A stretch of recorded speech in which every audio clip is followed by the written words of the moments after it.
Hey guys, God bless. Welcome back to Bloom Biblically. I rarely say my channel name because I don't want to say the wrong name because I have multiple channels. But welcome to Bloom Biblically, where I'm going to chit chat, going to update you, going to talk to you, and just getting my ducks in a row for the new year. I have some TBRs, I have some current reads, I have some book planning, like things that I, want to get into. Um, what else? I'm pretty basic, so not a lot, but I do want to chat with you all and have a very non-formal video. I know my hair is different. My husband likes it. He definitely prefers the hair down. I prefer the hair up because it's up and out the way. But if you've been following me from my natural hair channel, and you follow me from there to here on my face channel, then you know my hair has been in the curly state almost 90% of the time, probably 99% of the time. And I want to do something different. So I let my daughter, she blow dry it and she attempted to flat iron. And as you can see, it poofed back up. It was really, really raining yesterday. So yeah, when I went to go see the movie, I went to watch The Color Purple. And yeah, say that my 2 cents for another video, but it was good to get out the house. It was good to hang with my daughter and my sister. So yeah,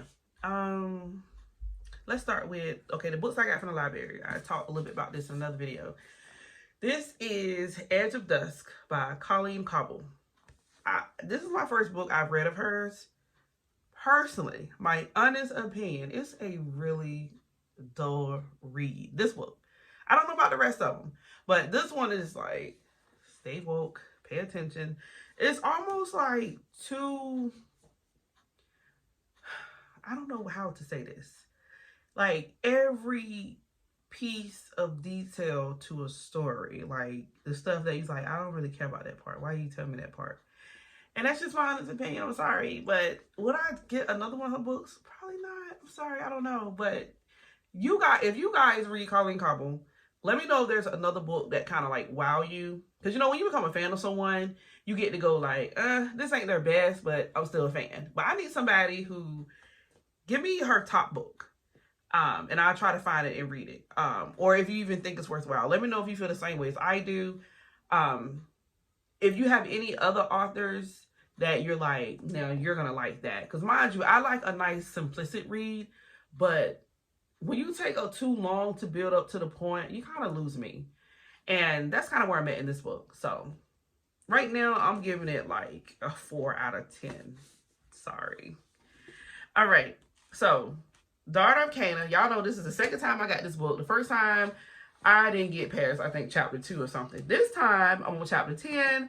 And this is one of the books where it's like, okay, you have me. This Angela Hunt, she got me hooked. I'm like, okay, what's next? What's going to happen? What's going on?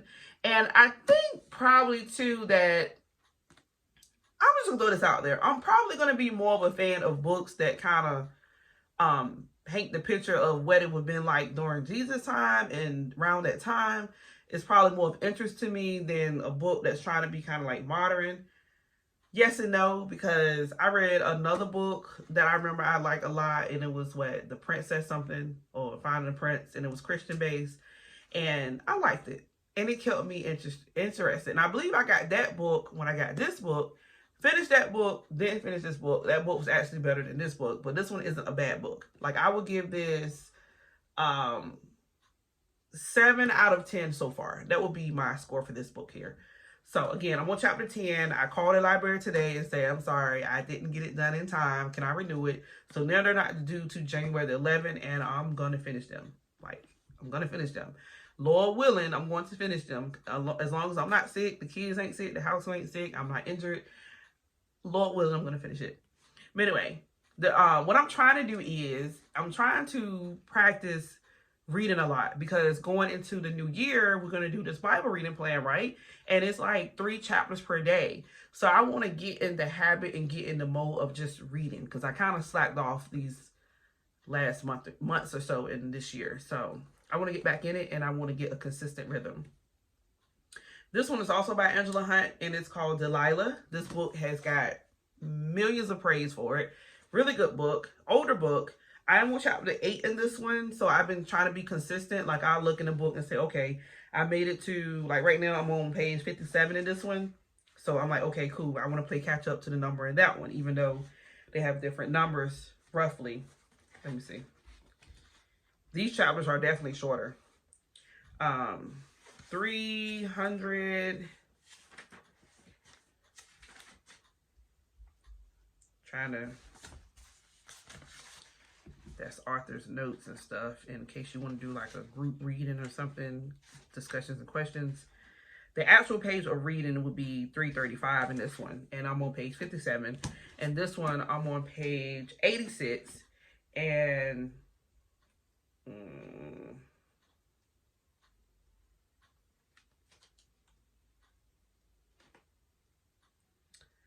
639, I guess, because that's the imply. I guess 371. So you get the math. But I'm going to be reading these books tonight. Obviously, I'm on the...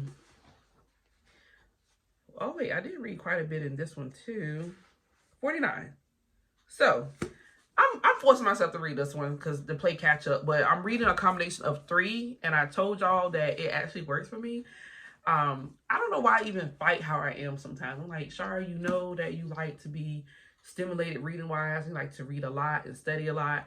And I guess I just been looking at other people and trying to find a sense of norm. And it's like, you hypocrite.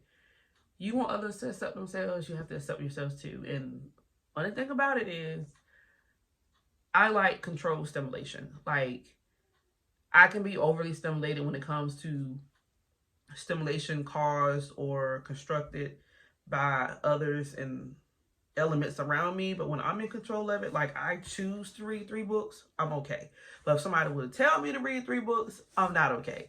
So that's the thing with the reading plan that I'm fearful of, because it's designed and crafted by somebody else. I'm not in control, which is why I want to continue my reading on my Study Christ page under my control, because hopefully that will help me, even if I'm not successful with following somebody else, if that makes sense. But I have read a few of these, praying through the Bible.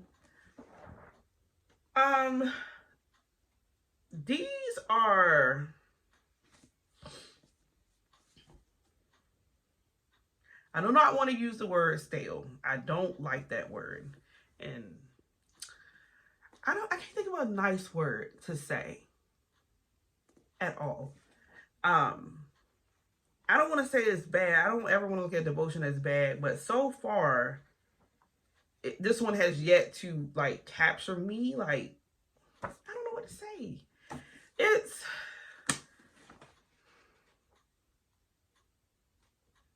I don't know. I'm gonna leave it at I don't know. It doesn't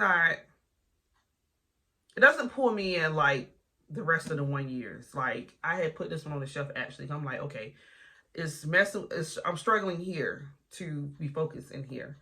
So, I don't know. Maybe, I don't know. But I still want to get into this. This is Every Woman in the Bible, fully illustrated. It's not a workbook or anything. It's just a nice knowledge book. I want to get in this. And I want to, I don't know.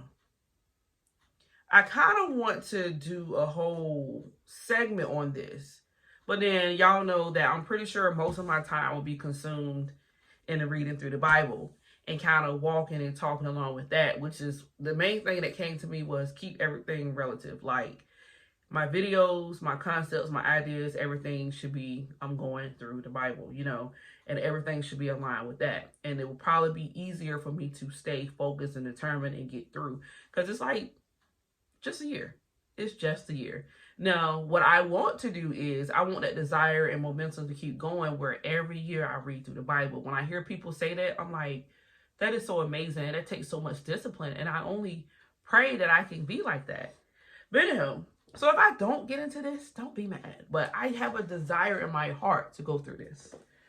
I did go through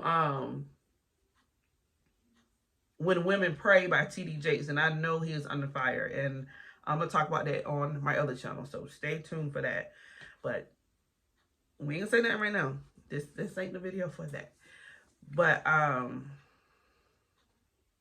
yeah, I want to have a consistent devotion that I can grab, like that's gonna help me, kind of coddle me to get through the day, because that's what usually happens. Like if I have a reading plan or something to read and I'm like, oh, I'm stuck, help me, Lord.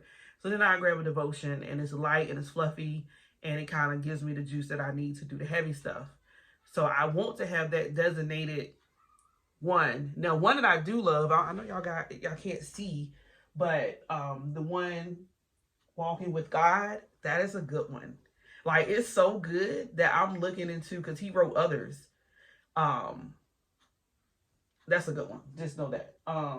Bible Promises was kind of like la la la la. You know, it's standard, it's basic, it's normal to me. Like, it didn't wow me. Hope is very structured, like a study, which I like it, but it's like my mind is hardly ever in that place to enjoy that. I forgot about this one. I got a Daily Acts of Friendship. I need to be looking into that one and see what that one's about. I haven't used that one yet. But y'all know my favorites, the kindness, the peace. Daily Insights is a nice, serious one too. I guess I'm looking for something that's light and fluffy, but still within context and still teachable and still right. I don't know. Back to the drawing board, I guess. But yeah. So I'm trying to relax mentally. I'm trying not to be anxious about going into the new year and starting a reading plan. I do have to get on the wagon of recording, because I will be starting Exodus on Study Christ. Like, we're finishing. I recorded chapter 49 today, and then 50 will be recorded tomorrow morning. And then that's the last chapter of Genesis. So then we have to hop into Exodus. And I'm like, okay, we're jumping into another book, y'all. I'm excited because God is good and he's gracious and merciful. But I also see where I feel that I was rebuked. Like, definitely need to stay on top of reading and studying God's word and being that example and being consistent, because there's people that literally are following along with me with every video, and every 5 days ain't cutting it, every 3 days ain't really cutting it either. But consistency, like, you want to be able to keep this word fresh in your mind. So, you know. But anyway, what else I got for you? I think that's it. I did pull this Vody Bacham workbook off the shelf, but when I open it, I'm like, it's going back. You know when you're ready for something and you're not. But the Ever Loving Truth, it looks like a really good workbook, but I'm gonna put it back on the shelf. I'm not ready for that. And one thing about it too is this whole rushing feeling with anxiety, like you got to do something, you got to do something now. You have to have the discipline enough to reconstruct yourself. Like, focus on this. Like, you got this. This needs to be finished. One thing I noticed too was, I'm like, oh, we're at the end of this, the Daily Grace prayer calendar. Oh, man. And I wasn't even thinking about getting another one. I should have, because it has the reading plan and everything in here. So, I'm gonna look into it. I ain't got no money right now, but I'll look into it. My car is taking everything. So, even my little piece of a check from YouTube. So, it's a $600, $700 job. So, this is why I'm trying to make sure everything else is in order. Like, not worrying about what I have to buy or what I might think I need to buy. Like, just really using what I got and staying focused. Because honestly, going into next year, I don't want to buy nothing. Like, I want to have everything straight. Even with my desk and chair thing, I'm like, I'm just gonna, I'm gonna be okay. I'm gonna be okay until when I'm ready to make those purchases. But then my back went out, and even right now, I have a pillow behind me. It's like I can't sit in the chair without it. It's gonna hurt. And even still, this side is still kind of fragile, so to speak. So y'all still keep me in prayers. But I want to know, what method of persistence are you going to practice? Like, what is going to hold you accountable? Please talk to me in the comment section. Let me know, because I would like your advice. Love you all. God bless. Take care. Bye.